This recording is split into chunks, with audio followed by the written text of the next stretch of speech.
Putri 702.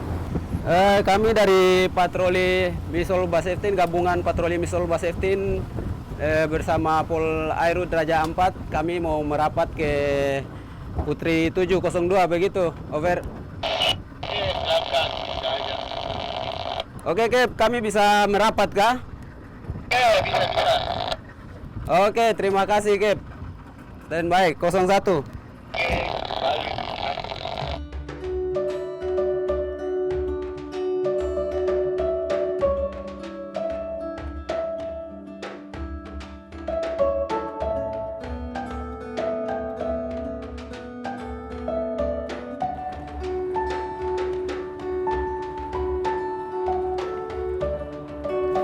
Jadi begini Kep, ini kan kita patroli gabungan, sekaligus juga ingin menyampaikan, mensosialisasikan juga bahwa di perairan Misol sini ada wilayah konservasi yang tidak bisa melakukan aktivitas pemancingan.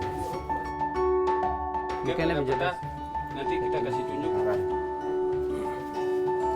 Di dalam wilayah ini itu oleh pemerintah daerah sudah ditetapkan sebagai daerah konservasi laut daerah Misol Selatan. Nah, oleh karena itu di dalam wilayah ini aktivitas mancing, baik mancing dasar, tonda, pokoknya itu mancing dalam bentuk jenis mancing apapun tidak diperbolehkan di dalam wilayah ini. Di samping juga kalau seandainya ada hal-hal yang kapal yang mencurigakan masuk ke wilayah perairan kita, disampaikan ke pos-pos pemantauan terdekat supaya kita bisa mentindakan jangan sampai ada kapal dari luar masuk mencuri di wilayah perairan kita. Oke Kep, terima kasih banyak atas waktu. Kita juga terima kasih kerjasamanya. Setelah kita lakukan tugas hari, kita mau lanjutkan patroli kembali. Oke Pak, sama-sama. Terima kasih. Mari Kep. Ya.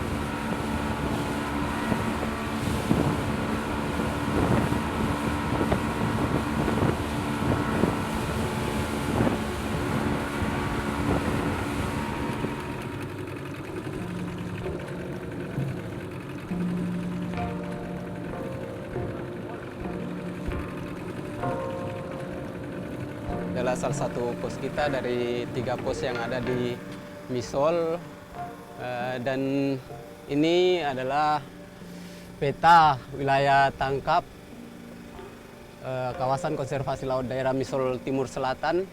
Yang warna merah ini adalah daerah yang dilindungi atau disebut dengan daerah no take zone, yang kita selama ini YMB melakukan pengawasan di dua daerah ini, yaitu daerah satu daerah Bat Bitim dan yang kedua daerah Pulau Daram. Luas dari kedua daerah no take zone yang kita lindungi ini hampir 2 kali luas negara Singapura, dan sekarang kita ada di pos Yelit. Kadang-kadang di sini juga kita bisa lihat waktu di malam hari penyu sering naik bertelur di pantai ini juga. Sebelumnya memang tidak ada penyu yang naik bertelur di sini karena banyak sekali masyarakat baik lokal maupun dari luar yang datang untuk berburu penyu di sini. Malam ini tim patroli kami sedang melakukan monitoring penyu, namun sampai saat ini tidak ada penyu yang naik ke pantai. Namun beberapa hari yang lalu ada seekor penyu hijau yang naik ke pantai ini. Kita bisa lihat dari sisa jejak yang masih ada. Kita lihat Ini beberapa jejak dan kemungkinan penyu ini melepaskan telurnya diperkirakan di sekitar sini.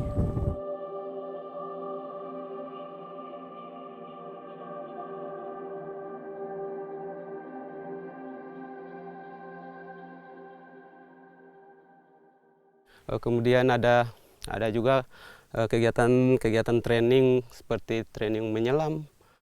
Hari ini kita mulai dengan pelatihan menyelam untuk melakukan, sebelum kita melakukan latihan menyelam ada beberapa peralatan yang perlu kita siapkan. Yang pertama yaitu ini weight belt. Waktu pemasangan bisi, posisi bisi harus benar-benar pas dengan posisi tangki.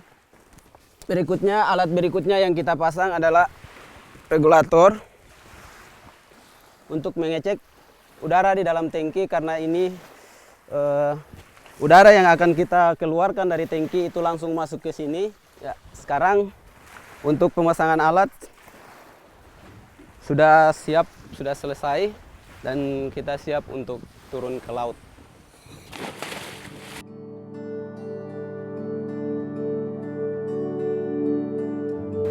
Jadi saat ini kita melakukan restorasi karang di sekitaran lokasinya, di sekitar Jeti Misol Eco Resort, karena memang dulu di sini ada merupakan salah satu tempat basis para pengebom itu punya datang dan punya basis di sini.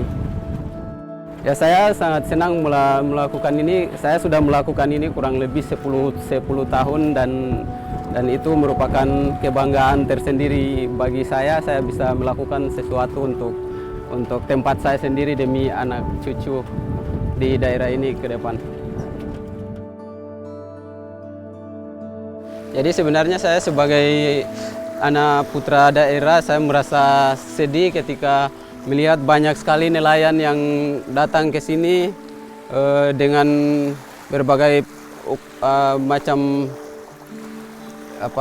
suku yang ada di Indonesia ini, baik itu dari Sulawesi, dari Jawa. Mereka datang ke sini menangkap hiu dan mereka cuman ambil sirip, terus setelah itu dibuang ke laut dalam keadaan masih dalam keadaan hidup. Itu membuat saya sangat sedih, dan saya merasa bahwa daerah ini harus dilindungi di kedepannya harus.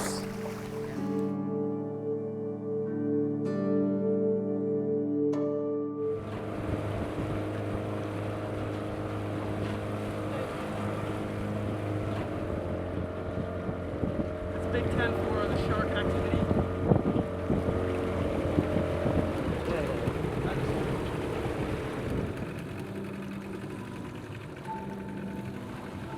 I remember the first time I came out here in 2006. One of the things that was noticeably absent were sharks.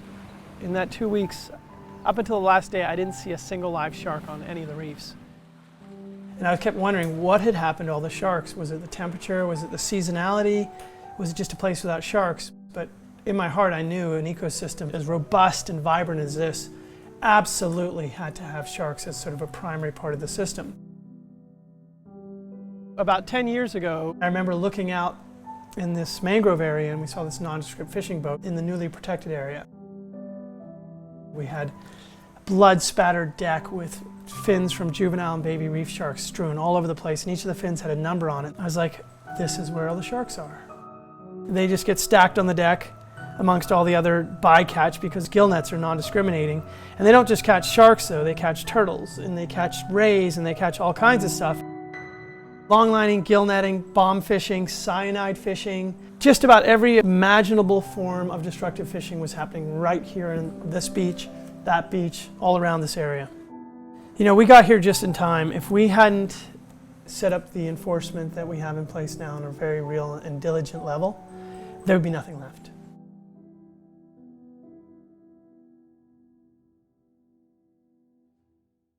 What's happened is because we've actually put in place ranger patrols that are there day and night every single day for the last decade, the recovery in this place has been nothing but profound. Now you think about what's happening in the oceans. Throughout the planet, all you see is dropping. But in this one area, in just 5 years, we've had greater than 300% increase in fish biomass on certain sites. It's probably one of the greatest success stories in marine conservation today.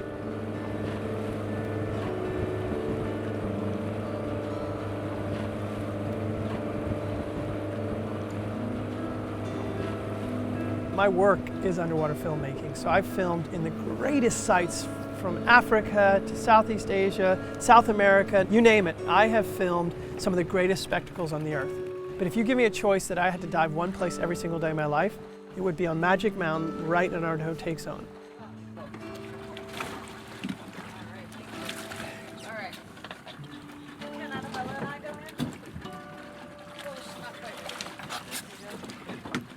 You guys down there?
Beautiful.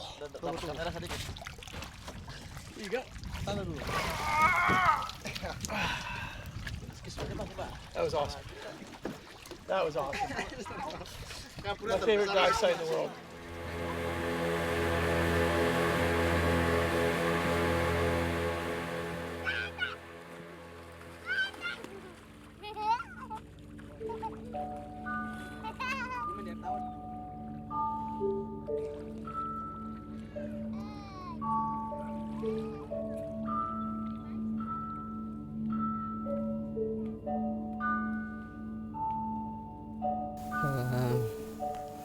Kenapa ranger itu sebenarnya pekerjaan yang begitu berat karena berhubungan dengan pada masyarakat itu memang sangat sulit, tapi kenapa moral ketika ada orang yang mau merusak.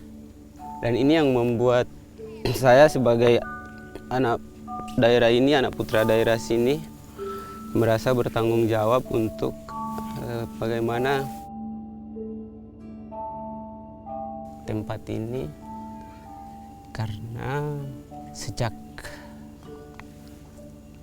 nenek moyang kita hidup di tempat ini dan mereka hidup dari laut, pokoknya hidup di tempat ini dan saya tidak rela tempat ini.